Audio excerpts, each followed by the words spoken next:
So we're going to be working on our long and narrow scroll paintings, and I'm going to just show you what I'm talking about by using a much smaller piece of paper, but it's approximately the same proportions as your really long 3 sheets of paper go together. So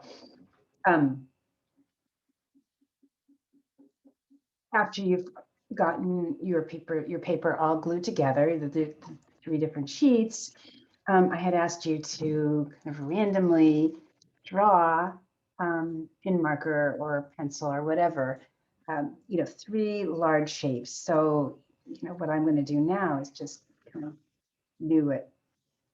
That you did. I wanted them to really be nice and large and cover up a lot of space on here, and also to cross the boundaries between where your papers were glued together. I always like to go right off the page here. I think that's always an interesting thing to do instead of keeping everything inside. So if you haven't done that, that's fine. But if you wanted to add something or change your piece, you could do that. Okay, so then I had asked you to mix up 3 colors, and see, these are nice and opaque. I started with white.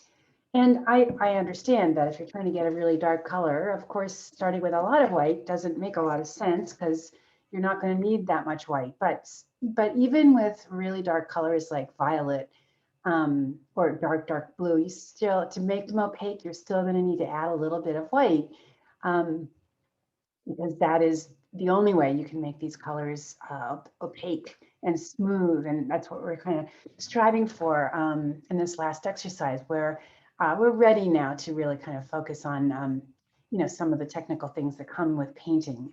As you can see from yesterday, we started talking a little bit more about that. But at any rate, I'm going to start by painting in the background here.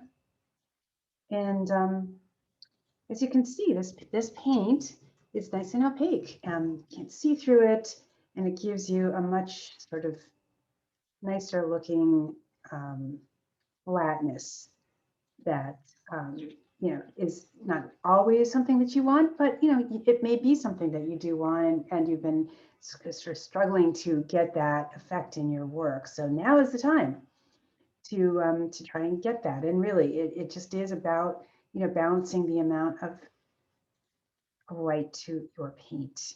And of course, color mixing is its own thing. So as you mix your colors, don't worry about getting it perfect. Even if you get close to it, that increases your ability to see, how different colors are made. I do have a whole video, which I'll send you the link to, about color mixing. Again, it's really something you have to do a lot, and you do get better at it after a while. But it's not a one-shot fix. You've got to keep working at it. Okay, so there we go with our background painted in. And I'm just going to change colors here and pick a color for my big shapes. So again, it's kind of random. And one of the reasons we're doing this again is, to stop you from getting into this feeling of worrying too much about what you're going to put down. Don't let that get in your way. Just do it. Just do it. And, you're going to respond to whatever you put down. That's kind of the fun, the challenge of it, is you don't know exactly what's going to happen. So it almost doesn't matter which color combinations you use. So I'm just going to use my pale green and a blue. I mean, any interesting color combinations are fine. It could be gray and black and yellow. It could be, violet and orange and green. Could be all pale colors. Could be all dark colors. Could be a combination. All of that is up to you. So on a very large scale, it really gives you practice to see if you can manipulate this paint, as an opaque liquid to do a nice job of covering large areas. Because a lot of times it's what you're going to want to do in your work. If you've seen my work, you understand why I'm attracted to these large areas. I do a lot of work like this. I really love shape, and I really love strong flat color. But at any rate, it's a good practice. So there you go. That's our beginning. Now I sent you some directions, some ingredients to add to this really large painting you're going to do. Again, this is, really much smaller, just so that I can show you a little bit more easily, how it on your own work. So now, sticking with these same three colors, I'm going to ask you to, add these other elements. I think the first one was 10 short lines, perhaps 20 skinny lines, dots, and circles. And so within those, you're going to really have some other elements, but what you do with those elements is totally up to you. So for example, I have my yellow. I'm not sure that yellow would be the greatest choice here, but I already have it mixed up, so I'm going to use it. I mean, it's fine. I think maybe it would be fun to have a really dark color with these color combinations, but it doesn't matter. So for example, my 10 short lines might be something like this. And what I really want you to do is to think about how this whole thing is going to come together as a picture, as a composition. So one thing you might want to do is to add your lines to the edges, because we want to bring attention to all parts of this painting. And I'm just gonna, it's kind of fun to do this kind of thing across it, sort of even, 1, 2, 3, 4, 5, 6, 7, 8, 9, 10, all right, whatever. And then maybe the 20 skinny lines. Maybe I could have those go like this.